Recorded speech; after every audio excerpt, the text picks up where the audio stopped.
Hi, Genius. How are you? All right, so I'm just going to talk about Fort Sumter today and the start of the war because it's 7 a.m. and I'm still awake. Okay, don't do that. It's anyway. When you're busy, you're busy. So look, Fort Sumter is in Charleston Harbor. We might have even talked about this yesterday, but it was new in 1860. It could accommodate up to 650 soldiers, had like 140 some 150 guns, and any invasion force that would have been coming into Charleston Harbor could have been wiped out by this Fort Sumter thing.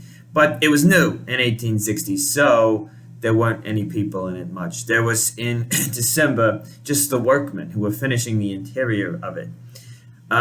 There was another fort in the area, Fort Pickens. No, Fort Moultrie is the one. And Fort Moultrie, there is a Fort Pickens, but the Fort Moultrie is the one that I'm thinking of, which is where most of the federal Union troops were stationed before the Civil War, right? And they were under the command of a guy named Robert Anderson, Major Robert Anderson from Kentucky, who is not wanting war, right? He wants to, everybody does, but he has like family in both the North and the South. He's in a border state, but he's going to defend the garrison if he has to. And he realizes that Fort Sumter is a much better fort, the new one. So what he does is he secretly, by stealth, on December 26th, moves the men who are in Fort Moultrie over to Fort Sumter. And this causes a firestorm of outrage in Charleston and in the South in general that he would do this, I guess, without their permission. And but he also, because this is right after South Carolina has seceded, and he also, the order was not clearly given by Buchanan, then still the president, to do this. It was kind of like, maybe it's okay if you do that, but so he just did it, Anderson. And, of course, in the North, he's hailed as a hero for doing this and challenging the secessionists, because this is very early in the secessionist situation, December 1860. All right, well, in January, the United States government sent some reinforcements down to Fort Sumter, some more soldiers. That was a debacle. They were in this ship, I forget what it was called, Star of the Sea or something like that. Okay, and they, first of all, it was badly handled. So the Southern authorities in Charleston knew the ship was coming, but the garrison at Fort Sumter did not. So that didn't make sense. Anyway, it was kind of a debacle and really more of just like a opportunity for Southerners to get more angry, and Anderson and his men Anderson to have more men now to feed, basically. Okay. So then there's no more reinforcements coming into Fort Sumter. The question is, though, if you try to resupply them, are you going to face the same kind of hostility and outrage that you did when you sent reinforcements down in January? And as South Carolina is convincing more and more southern states to secede, as they are going together in this Confederate States Convention in February, the question is Lincoln going to try to keep the garrison in South Carolina, which means he has to supply them with food, which is difficult because the South Carolinians don't want it, or is he going to withdraw them out of South Carolina and avoid conflict, but then give in to secessionist demands? And they're both really bad options, right? Because you don't want a war, a horrible civil war. You want to avoid that at all costs.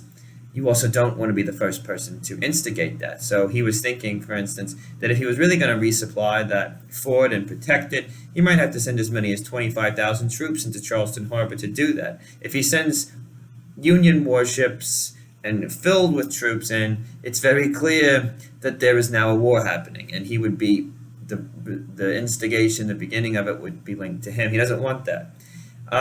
He also doesn't want to withdraw the troops because then you've basically given in to secessionists' wishes, and you've de facto recognized their authority, and you've lost the Union, is what Lincoln comes to think. And so he really gives up on the option of withdrawing the troops from Charleston, and that was very popular. Nobody wanted him to withdraw the troops from Charleston, right? All right, so there was that, and then so he's not going to do that. But the other option, well, how are you going to resupply them? And as you get into March, they're running low on food. They need help. So he comes up with the idea, well, okay, we're going to supply them with these little small boats and tugboats going across the harbor. And he's just getting ready for his inauguration here in March of 1861. All right, so he gets inaugurated. He decides that what he's going to do is resupply the fort, right? He has to. And he warns Governor Pickens in South Carolina that he's going to do this. He says, I'm only going to give him like food. I'm not sending like ammunition or whatever, no extra soldiers, whatever. So, don't worry about it. We're going to do small boats. We've got the warships on standby if you attack, but we're not going to attack you. Basically, he's saying, it's up to you, the South, Jefferson Davis, the president of the Confederacy. Are you going to order the attack on Fort Sumter and thus begin the Civil War? And so he puts the decision into Jefferson Davis, the president of the Confederacy's hands there. And so the Southern newspapers are saying that they want war. And if there is no war, then everybody's going to lose momentum and interest in the secession movement, and they need blood now. That's what the Southern newspapers are, they're demanding, some of them, the war to begin. And so Jefferson Davis kind of concedes to this, and he gives the order to attack Fort Sumter before it is resupplied. So he sends his General Beauregard over there to Charleston. Beauregard gives the warning to Anderson at Fort Sumter to evacuate, to surrender. Anderson refuses.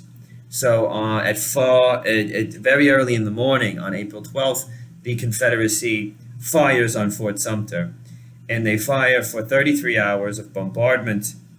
4,000 shot and shell fired at that location, aimed at the Union soldiers there. And finally, after 33 hours, Anderson surrenders.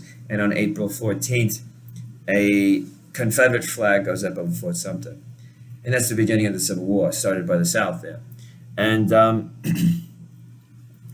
the North is, of course, outraged that they have lost this federal property, which Lincoln at this point has said he has promised to defend in his inauguration speech. So Lincoln calls up, this is the act of war. The South has made the act of war. They are now going into war. Lincoln calls up 75,000 militiamen into active service.